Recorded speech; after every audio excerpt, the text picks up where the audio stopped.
Hi ඔන්න මම book review part 2 එක අරන් ආවා. ඒකේ ඔයාලට තියෙන්නේ අපිට ගොඩාක් ආදර්ශ ගන්න පුළුවන් අපේ ජීවිතේ ලස්සනට හදාගන්න පුළුවන් ಜಾති පොත් ගැන. මම මේක කලින් රිවිව් එකත් කරලා තියෙනවා. මම හිතුවා ආයේ අලුතෙන් BMIC channel එක පටන් ගන්න නංගිලා මල්ලිලාට ඊට පස්සේ හොඳ පොත් හොයන අයට ආයි මේක පෙන්වනවා කියලා. ඒ තරම් හොඳ පොතක් මම මගේ ජීවිතේ කියවපු හොඳම පොත තමයි ඒ. ඔයාලා ගොඩක් අය දන්නවා ඇති. සමහර අය දන්නේ නැහැ. ඒකේ සීරීස් එකක් තියෙනවා කියලා. සමහර අය දන්නේ එකයි කියලා තියෙන්නේ. මෙන්න මේ සුදු මිනිස්සු පොත් සෙට් එක. මේ සුදු මිනිස්සු පොත් සෙට් එක අනිවාර්යෙන් මම හිතන්නේ අපි කියවන්න ඕනෙම අපේ ළඟ තියෙන්න ඕනෙම පොත් සෙට් එකක්. මොකද අපි දන්නේ නැති ගොඩාක් දේවල් අපිට ඉගෙන ගන්න පුළුවන්. අපි හිතන්නේවත් නැති දේවල් අපි දන්නේ නැහැ. ඉතින් ඒව ඉගෙන ගන්න පුළුවන් වගේම අපේ ජීවිතේ ලස්සනට හදාගන්න පුළුවන් කාටවත් කරදරයක් නොවෙන්න අන් ඒ වගේ සයිඩ් එකේ තියෙන පොත් එකක්. කියලා නොදන්න දේවල් අපි ඉගෙන ගන්න පුළුවන් කියලා ඇත්තටම සමහරක් දේවල් අපි පරම්පරාවෙන් අරන් ආවට අපි ඒකේ ඇත්ත දන්නේ නැහැ. ඇයි මේක කරන හේතුව එහෙම දන්නේ නැහැ. මේ පොත් සෙට් එකේම ඒ හැම දෙයක්ම හරියට සමනක් වෙලාවට පිටු 4-5කින් විස්තර කරලා තියෙනවා. අපිට මාර නොලෙජ් එකක් වගේම අපේ ජීවිතය හදාගන්න ගොඩාක් ඕන වෙන හරිම හොඳම මගේ ජීවිතේ කියවලා තියෙන හොඳම පොත තමයි මේ සුදු මිනිස්සු කියන්නේ. ඒක ලියලා තින්නේ හර්ෂ බමුණාරච්චි සර්. තව හර්ෂ බමුණාරච්චි සර්ගේ පොත් තියෙනවා. මෙන්න මේ මිනිස්සුන් කියා කියන පොත. මම තාම මේක මේ කඩලවත් නැහැ. මට තාම සුදු මිනිස්සු එකේ මම කියවන ගමන් ඉන්නේ. මෙන්න මේ පොතත් හර්ෂ බමුණාරච්චි සර්ගෙමයි. ඔයාලා හිතනවා ඇති මේක නිකන් මිනිස්සුන් කියා කියනකොට අර මේ අභිරහස් කෘතියක් වගේ කියලා. එහෙම නැහැ. මේකෙන් අදහස් වෙන්නේ අර සුනකියා වගේ මිනිස්සු ආන් ඒ වගේ මීනින් එකක්. ඒ සර්ගේ හැම පොතකම මේ වගේ මේ ලස්සන නම් තමයි තියෙන්නේ. හරි ලොකු තේරුමක් තියෙන. ඊළඟට මෙන්න මේ පොත සර්වජන වශීය. මේකත් මම කඩලවත් නැහැ තාම. හර්ෂ බමුණාරච්චි සර්ගේ පොත් ගැන මම ආයිතින් කියවලා බලන්න මැද අර අපි පිටු පෙළ බලන්න එහෙම බලන්න ඕනේ නෑ. මම ඒක නිසා අලුතෙන් පොතක් ආපු ගමන්ම ගන්නවා. මට මං හිතන්නේ තව පොත් දෙකක් විතර තමයි ගන්න තියෙන්නේ සර්ගේ ඔක්කොම පොත් වලින්. ඉතින් මේ පොතත් ඒ වගේ ජීවිතේට ගොඩක් ආදර්ශමත් පොතක්. ඊළඟට මෙන්න මේ සාපලත් මව්කුස.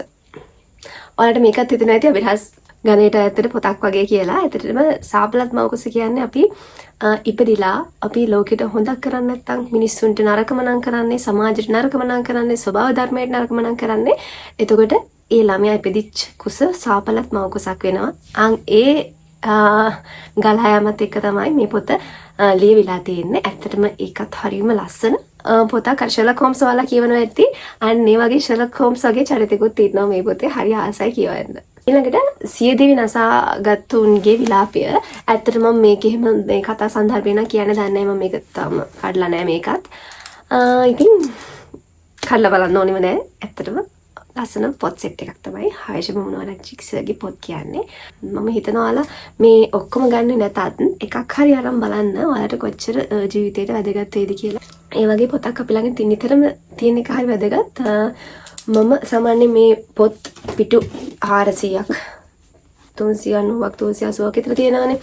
මම සාමාන්‍යයෙන් වෙන පොතක් කියවන ගමන් තමයි මේ පොත කියවන්නේ චුට්ට. මොකද මම කැමති නෑ ඒක ඉවරනවට. ඒකට අපිට අර අමතක වෙනවනේ අපි ඉගෙනගත්ත දේවල් ගොඩක් වෙලාවට සති දෙකකින් තුනකින් එහෙම තියෙනවනේ මෙතන එක. ඉතින් ඒක නිසා මම නිතරම මාව අප්ඩේට් කරනවා මේ පොතෙන්. මම ආයෙත් පළවෙනි කොටස කියවන්න ගත්තා. තව චුට්ටයි තියෙන්නේ.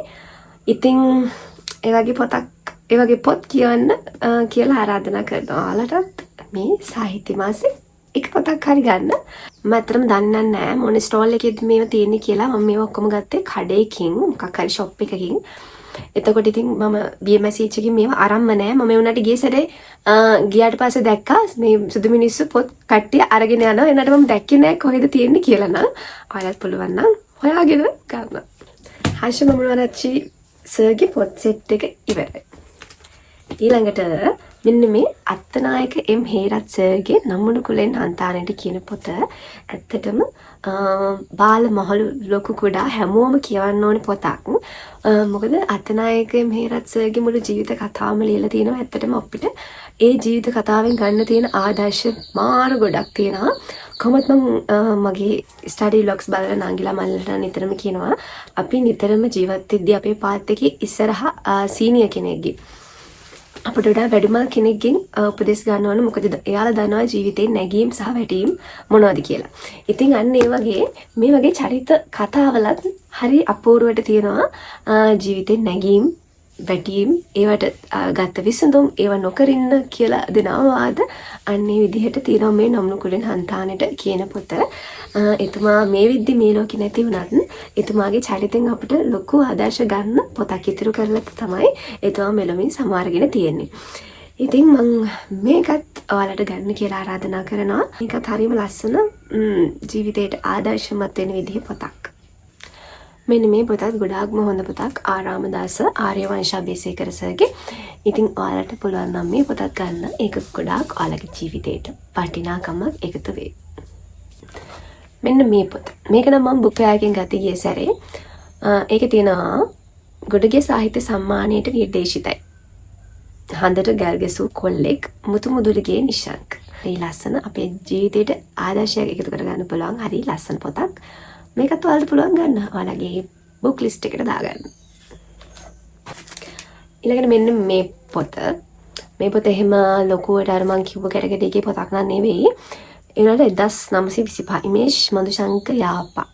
මම ඇත්තටම මේ පොතේ ෆොටෝ එකක් ගැලරි එකේ සේව් කරගෙන හිටියා. මේ පොතද මම ආසෙදී පුනරුත්පත්ති කතාවක් නිසා. මේක නම් මාර ලස්සන. මං ආසම් විදිහේ පුනරුත්පත්ති කතා පොතක්. මම හිතුවේ නෑ මට මේ ගන්න පුළුවන් වෙයි කියලා. අන්තිමට මම ෂොප් එකට ගියාට පස්සේ පොත් තෝර ඉන්නකොට මම එකපාරටම දැක්කා. ඊට පස්සේ මම ටග් ගාලා මුකුත් හිතන්නේ නැතුව මේ පොත ගත්තා. මම ඒ තරම් ආස විදිහේ මාරම ලස්සන පොතක්. නූරෙල් ප්‍රදේශයේ මුල් කරගෙන කතානායකයාගේ පුනරුත්පත්ති කතාව තමයි මේක කියන්නේ. ඒ තරම් හරිම ලස්සනයි.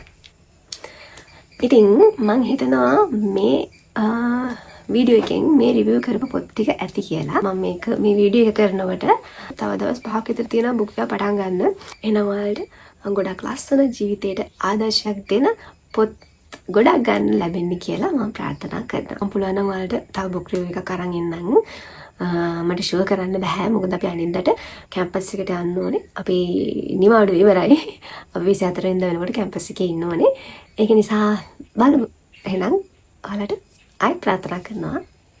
ඔයාලා ආසපොත් කියවන්න ආසපොත් ගන්න ලැබෙන සුබ සාහිත්‍ය මාසයක් වෙන්න කියලා.